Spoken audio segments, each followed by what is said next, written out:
Carolina Hurricanes 2-0 over the weekend. Let's go. Who would have thought? About it. I had my doubts. Doubts, concerns. It's concerns. The most impressive part of the Canes season thus far. And Martin Necas has been really good. Sure, winning with 3 different goalies is impressive.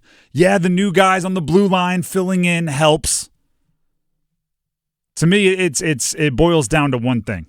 The most impressive part of the Canes season thus far, and it was proven again over the weekend, is their ability to make overcoming adversity, to make jumping over obstacles, to make dealing with the hard parts of an NHL season look easy.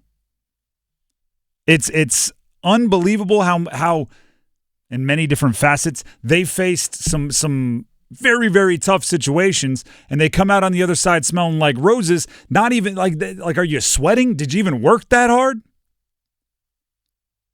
And this weekend was another one. You can go back and listen to our show on Friday. Graham was here, as I just said, and we talked about how there's, for the first time this season, like legitimate reasons for concern for the Canes. You had your number 1 and number 2 goalie, both expected to miss Saturday's game with an injury. You had Seth Jarvis expected to miss Saturday's game with an injury. You had just dealt with 2 not great games out of 3 on the road. Come back on Monday, it's like, did you even break a sweat going 2-0? Which brought me to, let's start the week off with a heck of an analogy. For those of you that have seen the reboot of 21 Jump Street, right? The movie that came out a handful of years ago starring, Channing Tatum and Jonah Hill? There's a bit in there, and spoiler alert if you haven't seen a comedy from like 10 years ago. There's a bit in there during a car chase where a bunch of situations that feel like there should be a big explosion happens and nothing does. Right, a car like veers into and smashes into a gasoline tanker, and everyone and covers their face. No explosion. Then they're driving down in a truck hauling like I don't know. They look like the tanks that you fill balloons with, only it says like highly flammable, whatever on there. And the car hits it, and they go tumbling into the street, and everyone's like, "That's gonna explode!" And they nothing happens, and they just keep driving. And it just happens a bunch of times, right? Like, oh no, this is going to go so bad, it's going to be a big explosion. Oh, that wasn't that bad at all. Until eventually, I think a chicken truck explodes, and that's the one that goes on. That's the punchline. But this year, that's what it felt like for me for the Canes. Right? A team with a ton of new pieces, right? New guys on the blue line, new forwards, a rookie in the rotation. All of this is happening. So what happens? Very early in their season, they have to go on a 6-game road trip. I'm going like, that's going to go bad. 5-1. Kind of dominated the road trip. That wasn't bad at all. Early in the season, they give up 3 goals in a period against St. Louis, who's not a crazy good team. That's going to go bad. How's that going to affect them?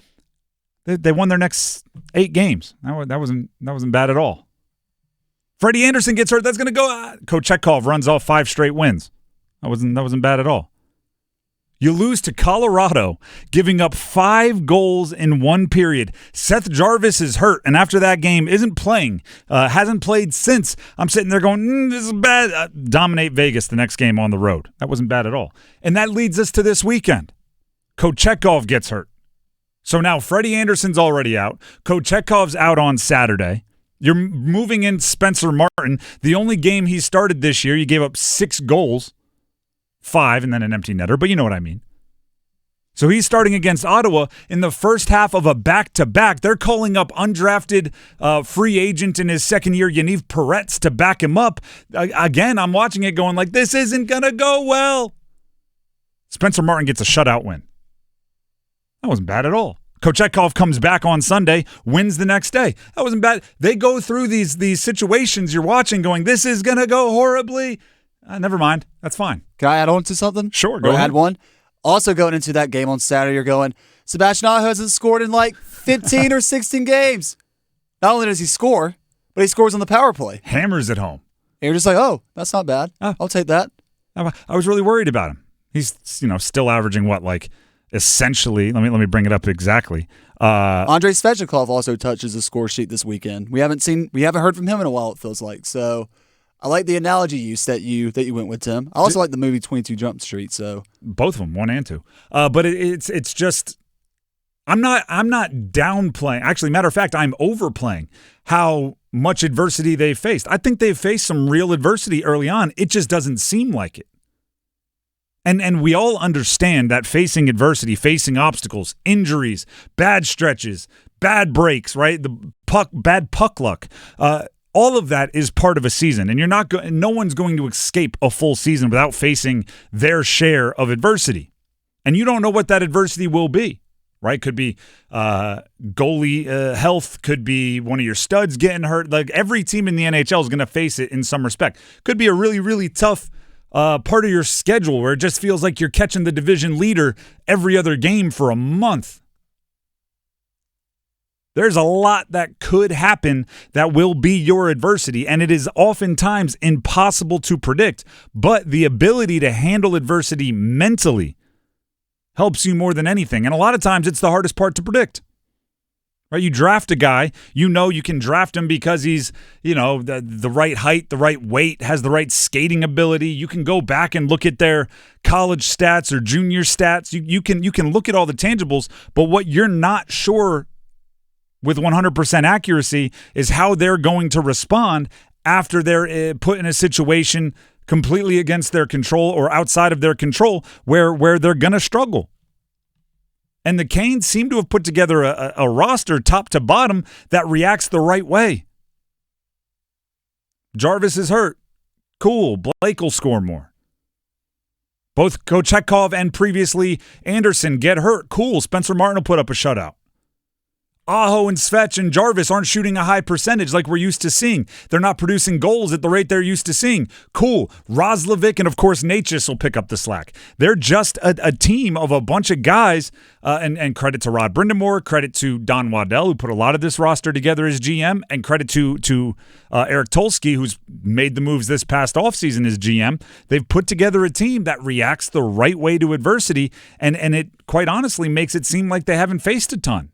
Even though they have, right? It makes us seem like we're Chicken Little on Friday when we're pointing out all of the reasons why this upcoming week was a point of concern, this upcoming weekend, right? We said on Friday. Saturday, Sunday was a point of concern. We put out all these reasons, come back on Monday, and it's like, you guys overblown it, right? There was an 8-1 goal to goals scored to given up weekend, 4 zippy against Ottawa and 4-1 against St. Louis. It's like, yeah, I still think all the adversity we talked about was real. I just think they dealt with it really, really well. Beating a good team soundly doesn't mean they're not a good team. It means you played well enough to beat a good team soundly. And I'm not putting Ottawa or St. Louis as a good team. I'm just saying overcoming obstacles easily doesn't mean those obstacles were easy to overcome. Made it look easy. Right? No, what's the saying? Like, here's a story that maybe probably definitely didn't happen, but people reference it all the time. Plumber comes over to your house. You're like, oh man, every toilet in the house has been overflowing. I need you to work. I need you to fix it. And they're like, all right, let me see what you can do. They go under the house for 2 minutes, tap a pipe twice, comes out, say it's all fixed. That'll be $1,000. And they go, what? It took you 2 seconds. Why am I paying you $1,000? Well, you're not paying me for the 2 seconds it took to fix it. You're paying me for the 30 years it took to know which pipes to tap when I went down under the house. Fair enough. That doesn't mean that the problem was any more difficult to figure out. It means I was good at overcoming it. The Canes, hey, there may have been a real problem there, right? There may have been real concerns. The goalie situation may have been a real problem. It looks like they fixed it with 2 taps. That doesn't mean the problem wasn't real. It means they knew exactly how to overcome it. Credit to Rod Brind'amour for steering the ship.